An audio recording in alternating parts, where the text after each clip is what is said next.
Baik, bismillahirrahmanirrahim. Assalamualaikum warahmatullahi taala wabarakatuh. Perkenalkan, kami dari kelompok 7 yang beranggotakan 4 orang, di mana di sini yang pertama itu adalah Eli Kurniawati dengan NIM A1C320039, yang kedua itu Amanda Putri dengan NIM A1C320041, yang ketiga itu ada Abdussalam Aswin Hadis dengan NIM A1C320051, dan saya sendiri Muhammad Nur Fariski dengan NIM A1C320072. Nah, dalam percobaan ini kita akan membahas mengenai LKP atau lembar kerja percobaan yang kelima, di mana dari LKP 5 ini membahas mengenai gaya magnetik yang bekerja pada konduktor berarus. Nah, dari LKP 5 ini sebelumnya kita harus mengetahui konsep dari gaya Lorentz. Nah, di mana gaya Lorentz adalah gaya yang timbul akibat adanya arus listrik dalam suatu medan magnet. Jadi, jika kita memiliki suatu benda konduktor yang berada di dalam medan magnet, kemudian kita aliri arus tersebut dengan arus listrik, maka akan timbul suatu gaya yang mampu menggerakkan benda tersebut. Nah, kemudian di sini kita langsung saja memasuki dari fase yang pertama, yaitu asking question. Nah, di mana dari fase pertama di sini kita memberikan dua buah pertanyaan, yang mana pertanyaan pertama yaitu bagaimana pengaruh kuat arus pada kawat lurus terhadap besar gaya Lorentz. Yang kedua yaitu bagaimana pengaruh panjang kawat terhadap besarnya gaya Lorentz.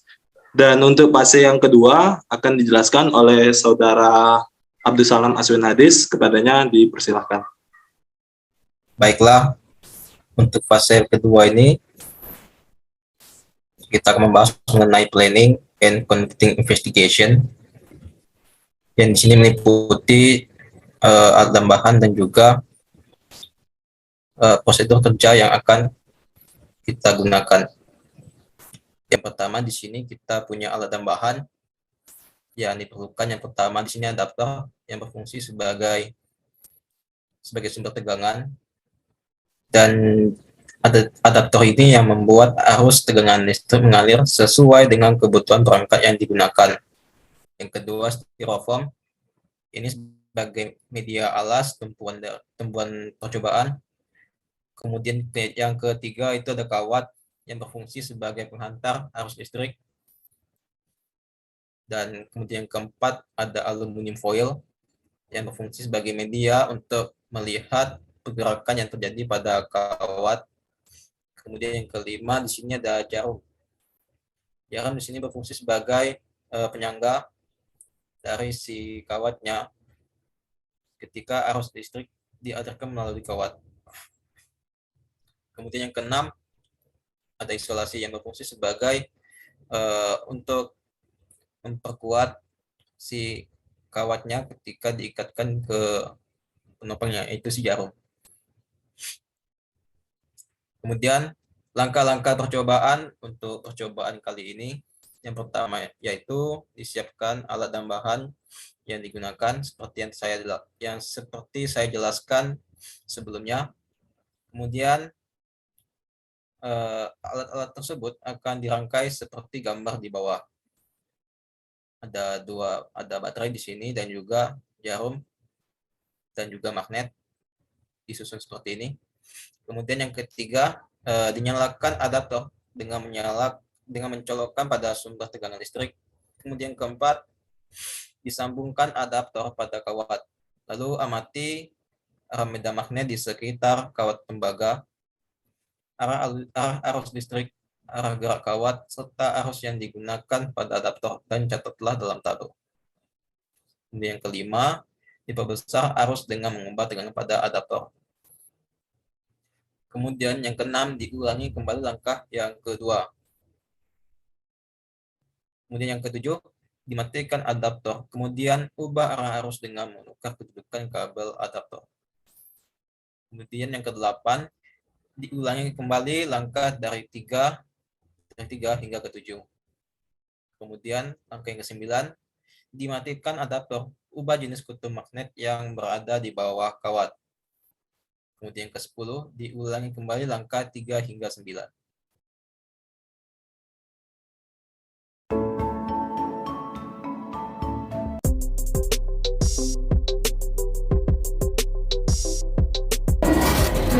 saat tegangan 3 volt, saat tegangan 4,5 volt, saat tegangan 6 volt, saat tegangan 7,5 volt, saat tegangan 9 volt, saat tegangan 12 volt.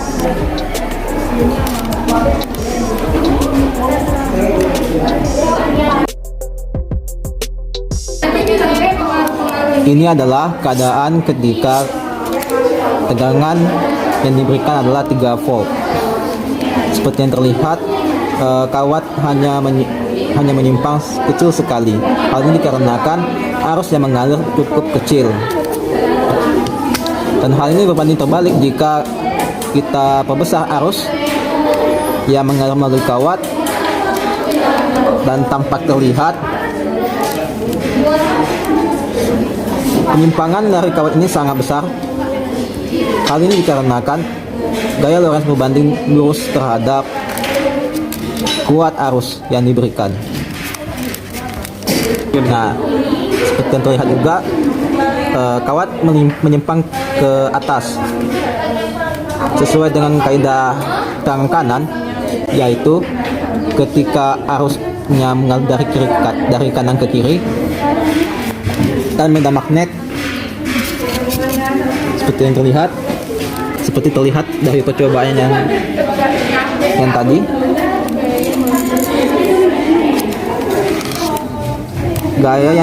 gaya yang diberikan mengarah ke atas.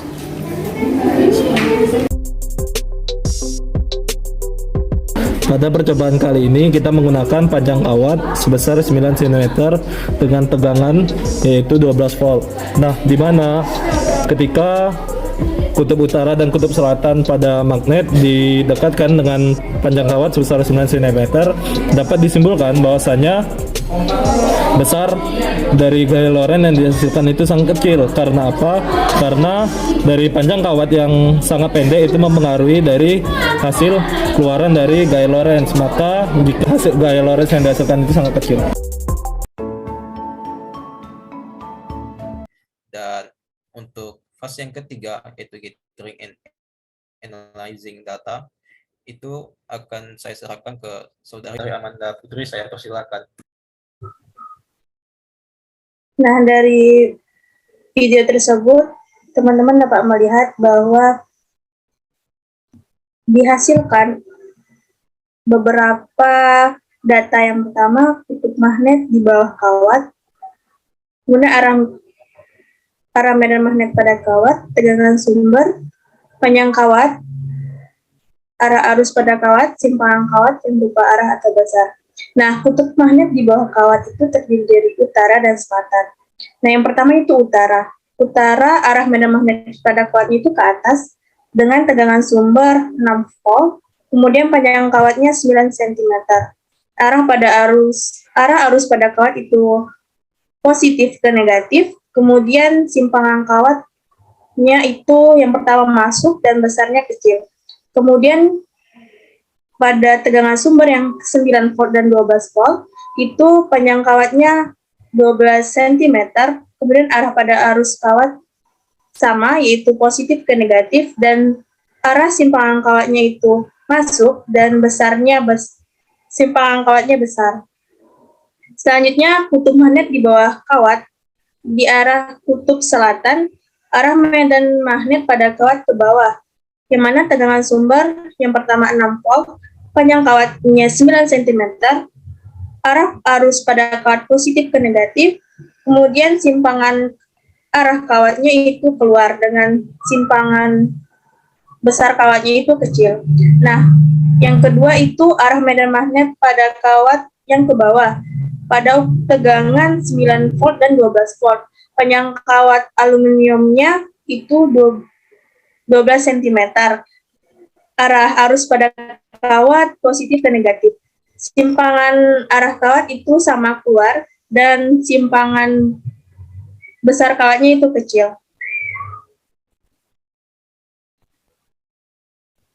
Nah, dari data tersebut dapat kami analisis bahwa percobaan yang dilakukan pada tegangan 6 volt, 9 volt, dan 12 volt dalam kutub utara magnet di bawah kawat dan arah medan magnet ke atas menghasilkan kuat arus lebih besar karena berbanding lurus dengan panjang kawat. Arah arusnya dari positif ke negatif menyebabkan arah simpangan kawatnya masuk, namun terdapat pada tegangan 6 volt, simpangan kawat yang dihasilkan kecil, berbeda dengan tegangan 9 volt dan 12 volt yang menghasilkan simpangan kawat yang besar. Selain itu, pada tegangan 6 volt, 9 volt, dan 12 volt, dan kutub selatan, magnet di bawah kawat dan arah medan magnet ke bawah, pada positif dan negatif menghasilkan kuat arus yang lebih besar karena berbanding lurus dengan panjang kawat. Arah arusnya dari arah positif ke negatif menyebabkan arah simpangan keluar dan menghasilkan besar simpangan yang sama. Nah, untuk selanjutnya itu pada fase 4 akan dijelaskan kepada Eli. Padanya disilakan. Baiklah, di sini saya akan mempresentasikan mengenai fase 4, yaitu mengenai developing database atau evidence-based explanation. Nah, pada tahap ini kami mengembangkan penjelasan dan merefleksikan data yang telah kami peroleh. Nah, arus listrik itu mengalir dari arah positif ke negatif dari kawat yang dililit aluminium foil. Nah, kawat itu melengkung ke atas, berarti sesuatu gaya yang berarah ke atas akibat adanya medan magnet dari utara ke selatan. Nah, gaya ini selanjutnya disebut dengan gaya magnetik atau gaya Lorentz. Nah, jika arus listrik dibalik, maka kawat akan melengkung ke bawah. Jika arus listrik diperbesar, maka kawat yang dililit aluminium foil akan melengkung lebih besar dan arah gaya Lorentz tergantung besar dari arah arus listrik. Nah, pada poin pertama, pengaruh kuat arus pada kawat lurus sebanding atau berbanding lurus dengan arah arus listrik, sehingga arah arus akan tegak lurus dengan arah medan magnet dan gaya Lorentz. Jika arah arus listrik tegak lurus dengan arah pada medan magnet, maka akan terjadi gaya magnetik yang maksimal, yaitu sin 90, yaitu 1.